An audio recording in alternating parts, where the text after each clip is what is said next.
in each monastery on the way, with few belongings, and living in the greatest effacement.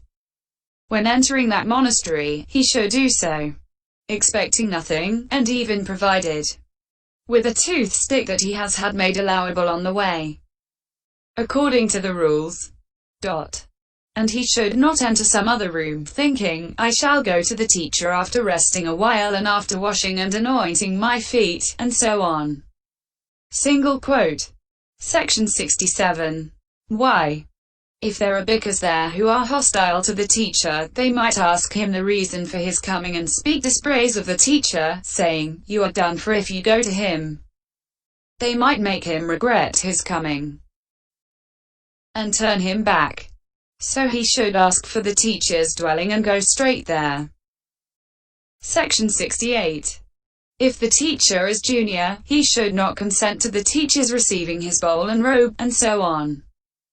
If the teacher is senior, then he should go and pay homage to him and remain standing. When told, put down the bowl and robe, friend, he may put them down. When told, have some water to drink, he can drink if he wants to.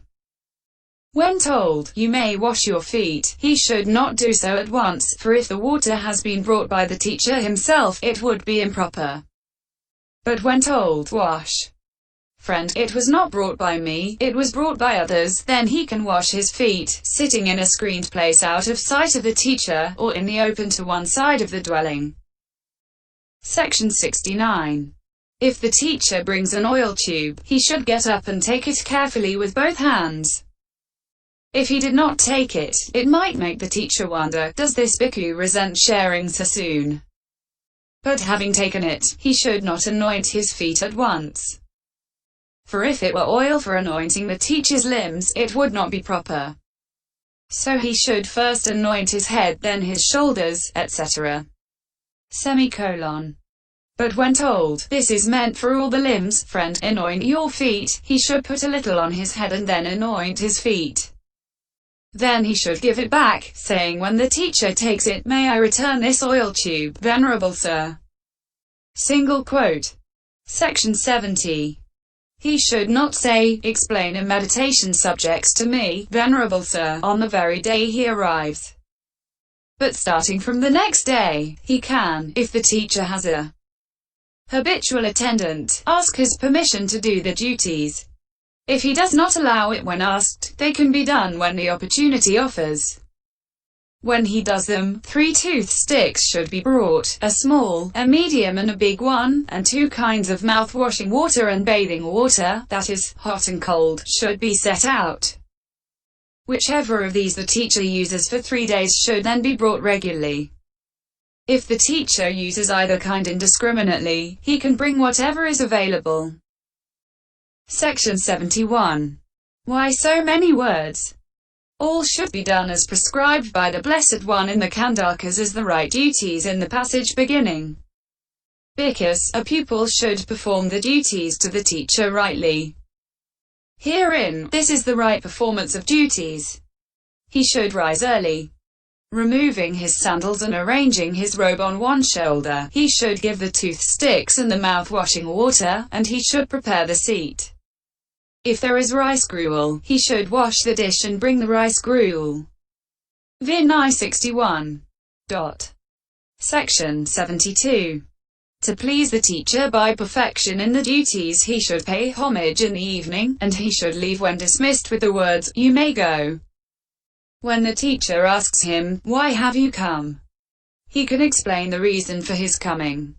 If he does not ask but agrees to the duties being done, then after 10 days or a fortnight have gone by, he should make an opportunity by staying back 1 day at the time of his dismissal, and announcing the reason for his coming. Or he should go at an unaccustomed time, and when asked, what have you come for? He can announce it. Section 73. If the teacher says come in the morning, he should do so.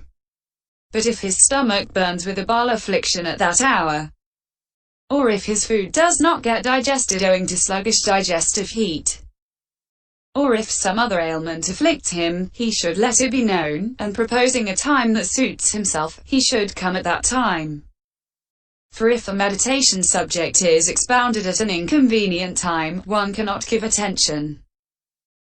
This is the detailed explanation of the words, approach the good friend, the giver of a meditation subject.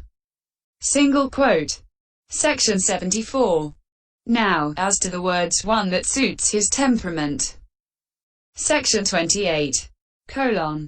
There are 6 kinds of temperament, that is, greedy temperament, hating temperament, deluded temperament, faithful temperament, intelligent temperament, and speculative temperament.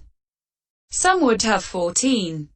Taking these 6 single ones together with the 4 made up of the 3 double combinations and 1 triple combination with the greed triad and likewise with the faith triad. But if this classification is admitted, there are many more kinds of temperament possible by combining greed, etc.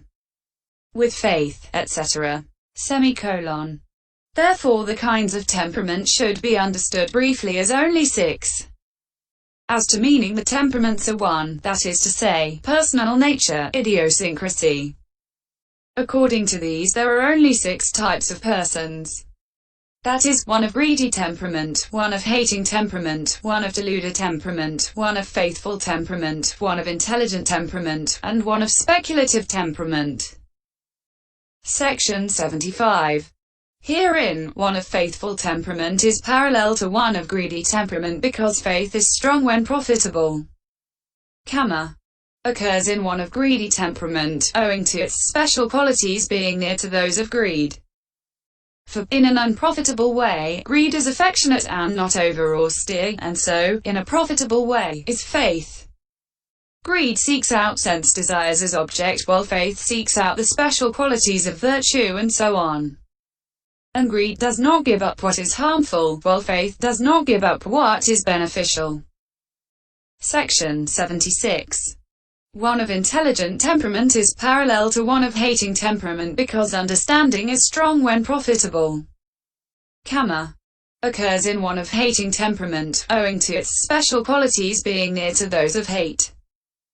For, in an unprofitable way, hate is disaffected and does not hold to its object, and so, in a profitable way, is understanding. Hate seeks out only unreal faults, while understanding seeks out only real faults. And hate occurs in the mode of condemning living beings, while understanding occurs in the mode of condemning formations. Section 77.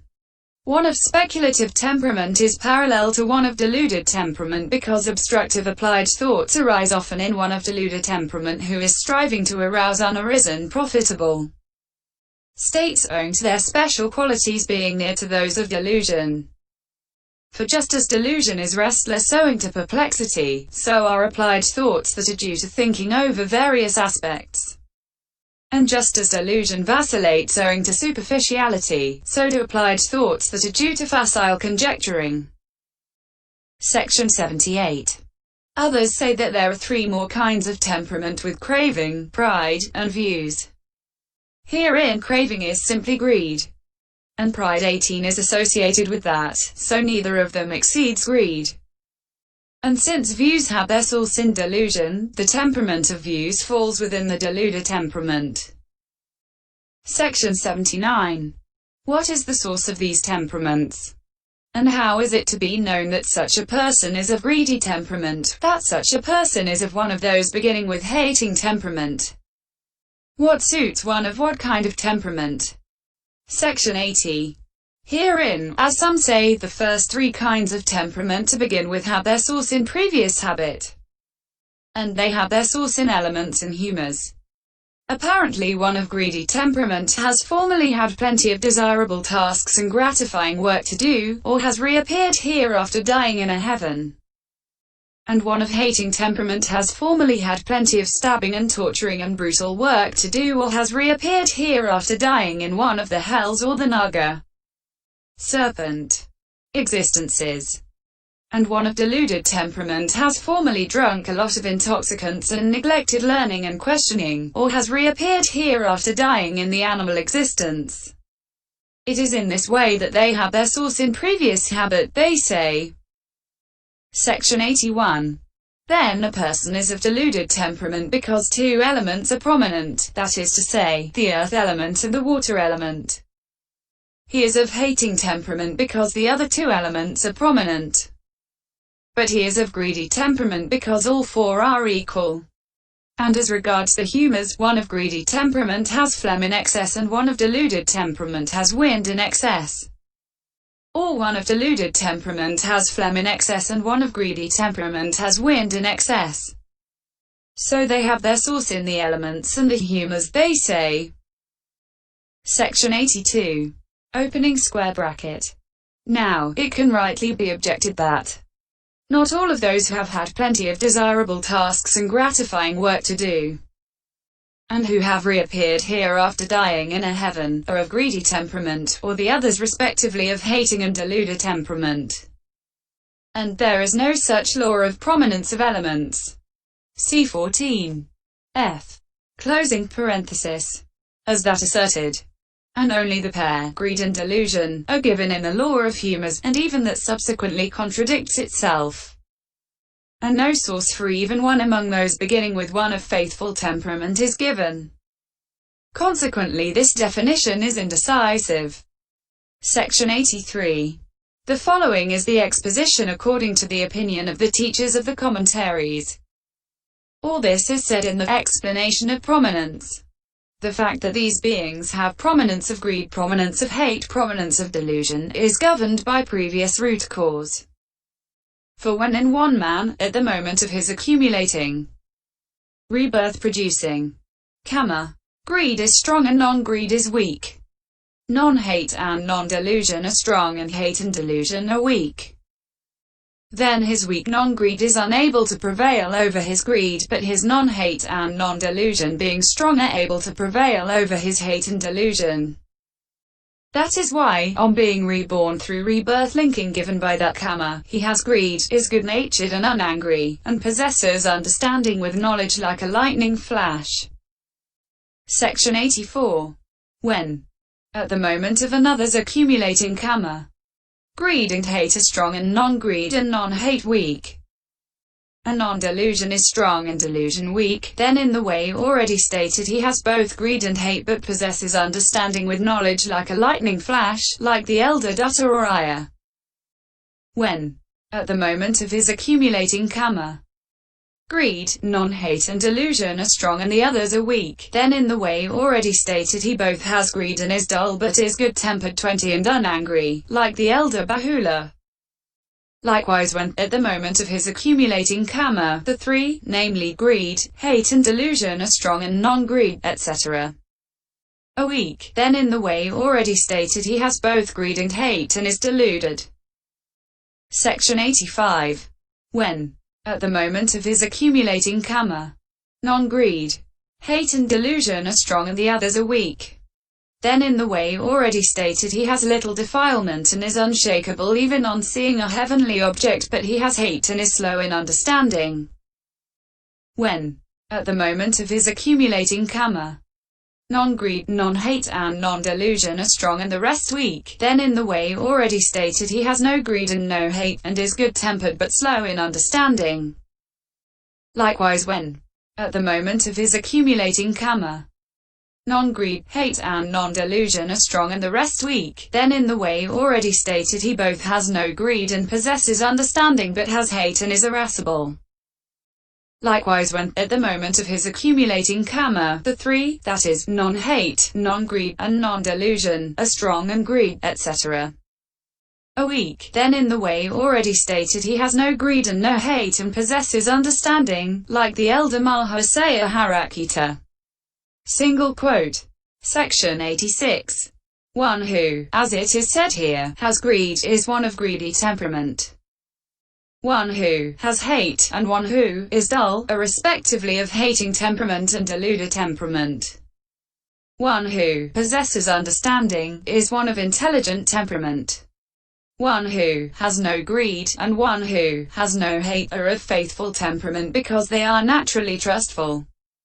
Or just as one who is reborn through karma accompanied by non-delusion is of intelligent temperament, so one who is reborn through karma accompanied by strong faith is of faithful temperament.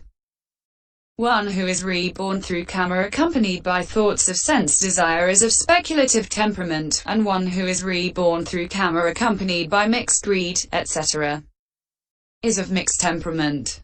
So it is the karma productive of rebirth linking and accompanied by someone among the things beginning with greed that should be understood as the source of the temperaments.